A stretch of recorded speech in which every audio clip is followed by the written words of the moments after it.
Hello everyone, welcome to ASO Diksha diaries. मेरा नाम दीक्षा जादौन है और मैं एएसओ इन सीएसएस पोस्टेड हूँ। आज की जो वीडियो है आपके लिए वो है रीजनिंग का एक मास्टर प्लान वीडियो मैं लेके आई हूँ। इसमें मैं बताऊंगी कि आप रीजनिंग में 50 आउट ऑफ 50 कैसे स्कोर कर सकते हैं। अभी जैसा कि आपको पता है कि एसएससी ने अपना रिवाइज कैलेंडर जारी कर दिया है। एसएससी सीजीएल 2025 एग्जाम की जो डेट्स हैं वो है 13 अगस्त से 30 अगस्त तक और सीएचएसएल की डेट्स हैं 8 सितंबर से 18 सितंबर। अब रीजनिंग को जो है ज़्यादातर जो कैंडिडेट्स हैं एक्चुअली वो बहुत हल्के में लेते हैं। वो रीजनिंग को उतना टाइम देते ही नहीं है क्योंकि रीजनिंग सबसे इजी सब्जेक्ट मानी जाती है जो कि सभी को आती है। जो भी एसएससी की तैयारी कर रहा है ऐसा कोई आपको कैंडिडेट नहीं मिलेगा जो ये बोले कि मुझे रीजनिंग समझ नहीं आ रही।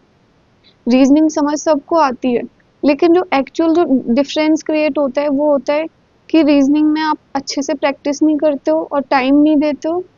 उसकी वजह से जो स्कोर आपका 50 हो सकता था वो स्कोर आपका 38-40 पे ही जाके अटक जाता है। और ये जो 10 नंबर का मार्जिन जो क्रिएट होता है वो आपका सिलेक्शन करवा भी सकता है और आपको सिलेक्शन को रोक भी सकता है या फिर टॉप पोस्ट भी दिलवा सकते हैं। इसलिए रीजनिंग पे भी मैं ये नहीं कह रही कि आप पूरे दिन रीजनिंग पढ़ते रहो। रीजनिंग पर बहुत ज़्यादा टाइम देने की ज़रूरत नहीं है, डेली आपको सिर्फ 1 घंटा देना है। अब मैं बताऊंगी कि उस 1 घंटे में आपको क्या करना है, कैसे पढ़ना है, सब कुछ मैं आपको बताने वाली हूँ। वीडियो स्टार्ट करने से पहले जो भी एस्पिरेंट्स एसएससी सीएचएसएल की तैयारी कर रहे हैं उनके लिए बहुत इंपॉर्टेंट मुझे एक अनाउंसमेंट या न्यूज़ है आपके लिए कि ऑलिव बोर्ड जो है, olive board platform Monday and Tuesday को लाइव मॉक टेस्ट कंडक्ट करवाता है। वो आप जाके अटेम्प्ट कर सकते हो और वो बिल्कुल फ्री है। तो इसलिए आपको लाइव मॉक देना है। वीक में एक लाइव मॉक दो। उससे क्या होता है कि एक तो इनका जो इंटरफेस है बिल्कुल एक्चुअल जो एग्जाम में जैसा इंटरफेस होता है वो है और आपको रियल एग्जाम जैसा एक्सपीरियंस आपको मिलेगा। तो आपके मन में जो फियर होता है ना एग्जाम का कि यहाँ पे मॉक टेस्ट देते तब तो अच्छा स्कोर आता है लेकिन एग्जाम में नहीं कर पाते, तो वो फियर आपका निकल जाएगा। और आपको ऑल इंडिया रैंकिंग भी आपकी पता चलेगी कि हम ऑल इंडिया में कहाँ स्टैंड कर रहे हैं, क्योंकि ज़्यादातर सभी लोग ये मॉक टेस्ट अटेम्प्ट करते हैं। और उसके अलावा आपको सॉल्यूशंस भी बहुत अच्छे मिल जाएंगे। इसका लिंक मैं आपको दे दूंगी, बिल्कुल फ्री मॉक टेस्ट है, आपको जाके अटेम्प्ट करना है और मुझे कमेंट सेक्शन में अपने मार्क्स भी बताने हैं कि आपने कितना स्कोर किया। इस वीडियो में मैं क्या क्या कवर करने वाली हूँ। एक तो सबसे पहली बात, ये जो वीडियो जो बिल्कुल शुरुआत से तैयारी कर रहे हैं बिगनर्स के लिए नहीं है। बिगनर्स के लिए पहले ही वीडियो डाल चुकी हूँ मैं। इस वीडियो में आपको बताऊंगी एक तो कि आपके जो नोट्स हैं, क्योंकि आपने किसी ना किसी टीचर से आपके रीजनिंग पढ़ रखी होगी और उसके नोट्स भी बना रखे होंगे, तो उन नोट्स को अब आपको रिवाइज करना है इन 3 महीनों में। तो उनको रिवाइज करने का सबसे अच्छा तरीका क्या है, plus previous year questions practice करने हैं ये सबको पता है, लेकिन उन प्रीवियस ईयर क्वेश्चंस को प्रैक्टिस करने का क्या तरीका है, क्योंकि ऐसा नहीं है कि आपको सारे प्रीवियस ईयर क्वेश्चंस प्रैक्टिस करने हैं, वो मैं आपको बताने वाली हूँ।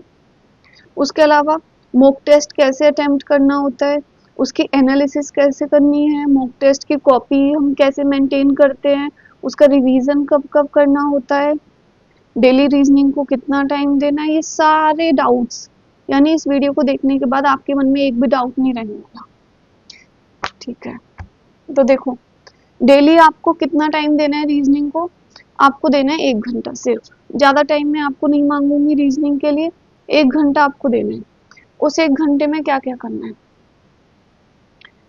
अगर आप एसएससी सीजीएल 2025 की तैयारी कर रहे होगे, सिलेबस आपको पता होगा, आपने किसी टीचर से पढ़ा होगा, उसके नोट्स बनाए होंगे। अब आपको उन नोट्स का रिवीजन करना है, प्लस साथ ही साथ प्रीवियस ईयर क्वेश्चंस की प्रैक्टिस करनी है। तो देखो, रीजनिंग को जो मैं ना 2 तरह के टॉपिक्स में बांटती हूँ। मैं जब तैयारी करती थी तो मैं इसी टाइप से करती थी। रीजनिंग में 2 टाइप के टॉपिक होते हैं। पहले तो ऐसे होते हैं जिनमें आपको एक बार आपको कॉन्सेप्ट सीखना होता है और वो कॉन्सेप्ट आप सीख लिया होगा आपने। अब आपको प्रैक्टिस इतनी ज़्यादा करने की ज़रूरत नहीं होती है इन टॉपिक्स के लिए। इनके लिए अगर आप सिर्फ मॉक टेस्ट भी दोगे उससे भी आपकी इनफ प्रैक्टिस हो जाती है। ऐसा नहीं है कि इस पर आपको बहुत ज़्यादा प्रैक्टिस करनी पड़े।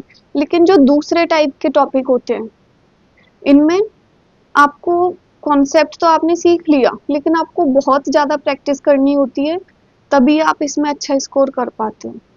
और इम्पोर्टेंट जो है वो यही वाला वो है, क्योंकि ज़्यादातर हमारे जो क्वेश्चंस गलत होते हैं वो इन्हीं वाले टॉपिक्स में से होते हैं। तो ये आप लिस्ट एक बार देख लेना। टाइप 1 में आपके आते हैं मिरर और वाटर इमेज वाले क्वेश्चन जो होते हैं, एनालॉजी, नॉन वर्बल जो होती है, coding decoding, blood relation, cube dice, direction, order ranking, non verbal series, logical arrangement of words, paper cutting and folding वाले जो होते हैं, फिगर कंप्लीशन, उसके अलावा सिलोजिज्म, स्टेटमेंट एंड कंक्लूजन और कैलेंडर और क्लॉक। मेरे ज़्यादातर ही ना ये मैं सीख तो लेती थी ये दोनों टॉपिक, लेकिन ना इनके मैं कॉन्सेप्ट बार बार भूल जाती थी। तो इनमें सिर्फ आपको कॉन्सेप्ट रिवाइज करना है। ऐसा नहीं है कि आपको 100 क्वेश्चन जब आप प्रैक्टिस करोगे तभी आप एग्जाम में सही कर पाओगे। इनके कॉन्सेप्ट को याद रखना जरूरी है। तो इन दोनों टॉपिक के कॉन्सेप्ट जरूर याद रखने हैं। उसके बाद इस वाले टाइप में कौन से टॉपिक्स आते हैं अपने, number series, missing number, analogy number based जो होती है, ऑड वन आउट के जो क्वेश्चंस होते हैं जो कि नंबर बेस्ड होते हैं, फिगर काउंटिंग। इसमें आपको ट्रिक सीखनी है, मैनुअली नहीं काउंट करना कि कितने हो रहे हैं ऐसे आप करते रहो। ट्रिक्स आपको सीखनी है कि हाँ, कि अगर ट्राइंगल्स पूछ रहा है तो कैसे काउंट करना है, स्क्वायर पूछ रहा है तो कैसे करना है, सारी ट्रिक्स होती हैं, ये सब आपको सीखनी है। वेन डायग्राम और सीटिंग अरेंजमेंट। जब आप अपने नोट्स का रिवीजन कर रहे होगे तो आपको एक बार सारे जो कॉन्सेप्ट हैं, ट्रिक्स वगैरह वो सब सीखनी है, उनको फिर से याद कर लेना है कि कोई सी ट्रिक या कॉन्सेप्ट आप भूल तो नहीं रहे जिसकी वजह से आपका क्वेश्चन गलत हो रहा हो। और उसके अलावा कोई कुछ कुछ ऐसे होते हैं डिफिकल्ट कॉन्सेप्ट जिनको मैं कहती हूँ, जिनको हम बार बार भूलते हैं, जैसे मैं कैलेंडर और क्लॉक वाले भूलती थी, तो उनको आपको बार बार रिवाइज करना है। अब है कि प्रीवियस क्वेश्चंस प्रैक्टिस कैसे करनी है और कैसे रिवीजन करना है, वो मैं आपको यहाँ बताऊंगी। मैं एक बार आपको बुक की हेल्प से बताती हूँ। ये जैसे पिनेकल का 7th एडिशन है रीजनिंग का, जिसमें कि इन्होंने सारे टीसीएस बेस्ड जो भी क्वेश्चन है, प्रीवियस ईयर क्वेश्चन वो दिए हुए हैं जनवरी 2025 तक के, और ये चैप्टर वाइज बुक है। तो उससे वही फायदा है कि आपको जो चैप्टर करना है, जिसके सारे क्वेश्चंस करने हैं, उसमें एग्जाम वाइज भी दिए हुए हैं, डे वाइज यहाँ पे शेड्यूल दिया हुआ है। अब जैसे मान लो आप पढ़ रहे हो मिसिंग नंबर, सपोज आप मिसिंग नंबर की प्रैक्टिस कर रहे हो, तो मैंने बताया ना कि इसमें आपको सारे क्वेश्चंस प्रैक्टिस करने हैं, क्योंकि प्रैक्टिस से एग्जाम में जाके आपके स्ट्राइक हो पाएगा कि हाँ, यहाँ पे ये पैटर्न बन रहा है। प्रैक्टिस नहीं करोगे तो नहीं स्ट्राइक होगा। तो जब आप ये सारे क्वेश्चंस प्रैक्टिस करोगे तो जो क्वेश्चन आपको थोड़ा सा ट्रिकी लग रहा है ना, उसका आप पीछे सॉल्यूशन देखो यहाँ पे और स्टार मार्क करके उसको रख लो। एग्जाम से पहले उनको जरूर देख के जाना है। इस तरीके से आपको करना है। आपको 3 रिविजन्स करने हैं। 90 दिन है आपके पास, उसको मैंने 3 इसमें बांटा हुआ है, 50 दिन, 30 दिन और 10 दिन। सबसे पहला रिवीजन है, आपका इसी में टाइम लगेगा। दूसरे और तीसरे रिवीजन में इतना टाइम नहीं लगना। इसमें आप क्या करोगे, सबसे पहले अपने नोट्स की कॉपी रिवाइज करोगे। उसके बाद आपको करनी है प्रीवियस ईयर क्वेश्चंस की प्रैक्टिस। अब देखो, प्रीवियस ईयर क्वेश्चन आपको सारे प्रैक्टिस नहीं करने, जो टाइप 1 के जो टॉपिक है, यानी ये वाले जो सारे टॉपिक हैं, क्योंकि इनके क्वेश्चंस अगर हम एक बार कॉन्सेप्ट सीख लेते हैं ना, ज़्यादातर हमसे सही होने लग जाते हैं, इनमें ज़्यादा गलतियां नहीं होती। तो इसके आपको सिर्फ वो क्वेश्चंस करने हैं जब आपने पहले प्रैक्टिस करी होगी प्रीवियस ईयर क्वेश्चंस की, जो आपको एक बार में सॉल्व नहीं हुए थे और आपने उनको स्टार मार्क किया हुआ था। यानी कि जो क्वेश्चंस आपको पहली बार सॉल्व करने पे डिफिकल्ट लगे थे, सिर्फ उनको प्रैक्टिस करना है, स्टार मार्क करके आपने रखे हुए होंगे। लेकिन जो टाइप 2 जो है, ये टॉपिक्स जो हैं, इनमें आप जितना ज़्यादा प्रैक्टिस करोगे ना, उतना ही आप एग्जाम में जाके परफॉर्म कर पाओगे, क्योंकि इसमें क्या है ना, नंबर सीरीज के जैसे क्वेश्चंस होते हैं, मिसिंग नंबर के क्वेश्चंस होते हैं, इनमें हम कंफ्यूज हो जाते हैं, हमें समझ नहीं आता कि कौन सी सीरीज बन रही है, किसका स्क्वायर लगा के किसका क्यूब जोड़ दिया, किसका क्यूब माइनस कर दिया, क्या नंबर माइनस किया है।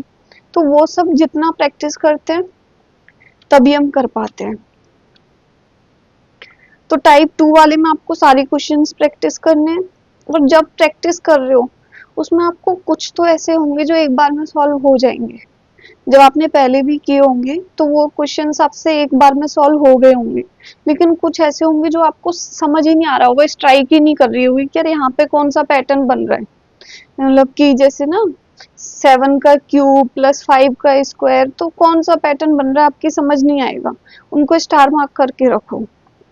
और अपनी जो नोट्स की कॉपी है उसमें भी जो बहुत ज्यादा आपको डिफिकल्ट सीरीज लग रही है ना, जो आपको बिल्कुल ही स्ट्राइक नहीं कर रही, उसको नोट करके रख लो और साथ में एक एग्जाम्पल भी लिख लो उसका, जिससे कि जब आप एग्जाम से पहले रिवाइज करोगे ना इसमें थर्ड रिवीजन में, तब आप ये भी नहीं देख पाओगे।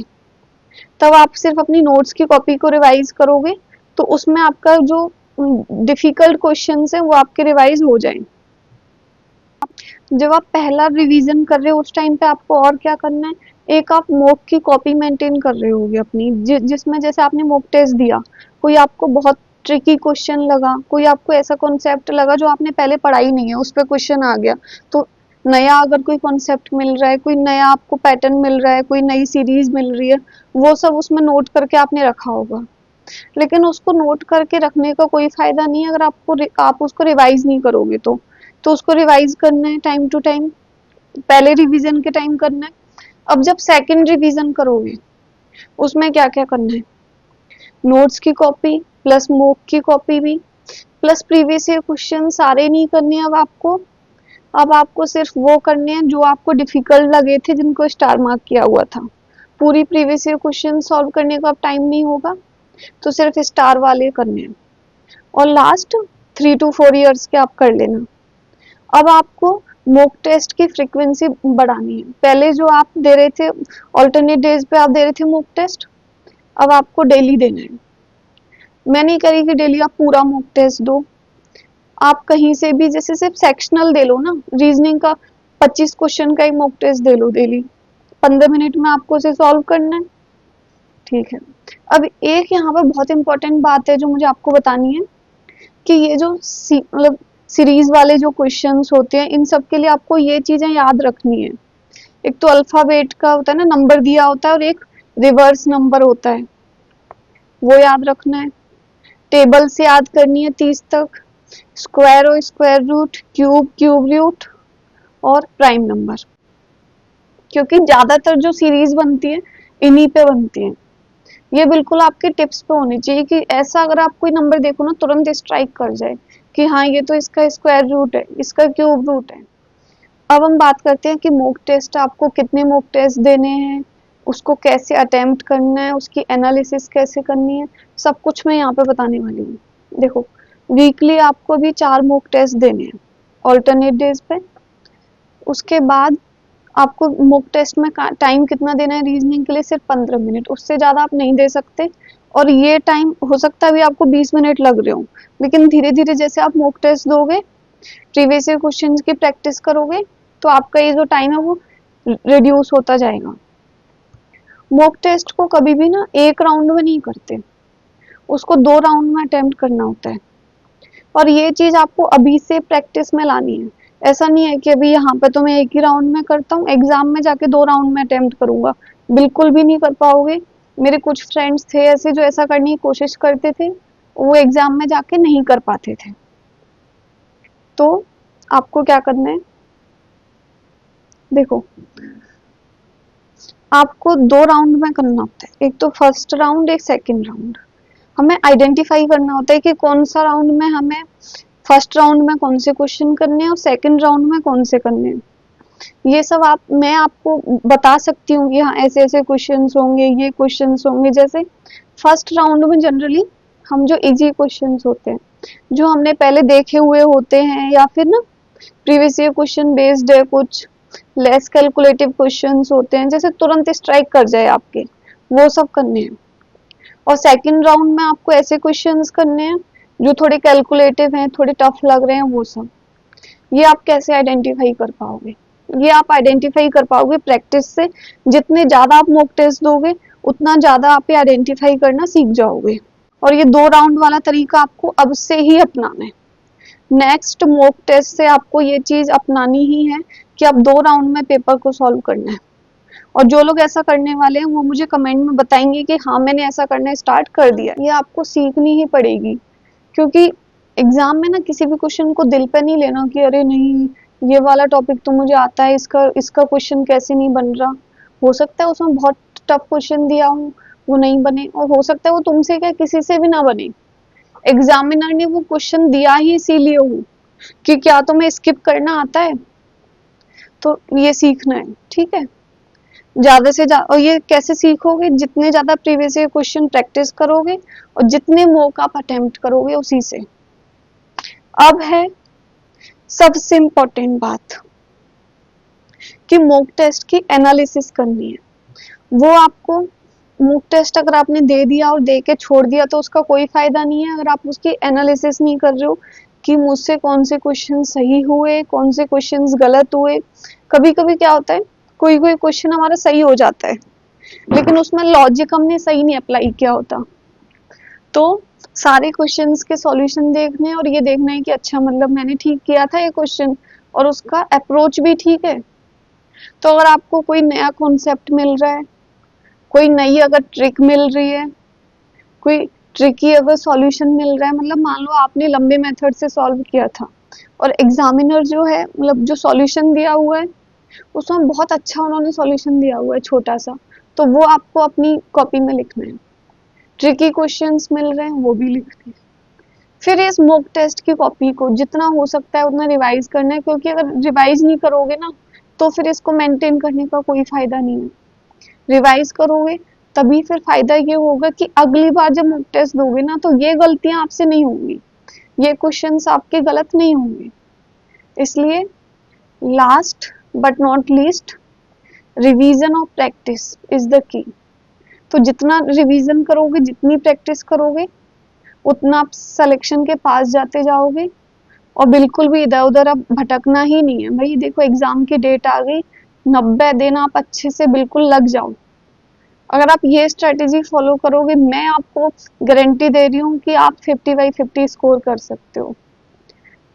और आपके जो भी व्यूज हो, कमेंट्स हो, उसके अलावा वो आप कमेंट सेक्शन में जरूर आप शेयर करना, आपके जो भी क्वेरीज वगैरह हों।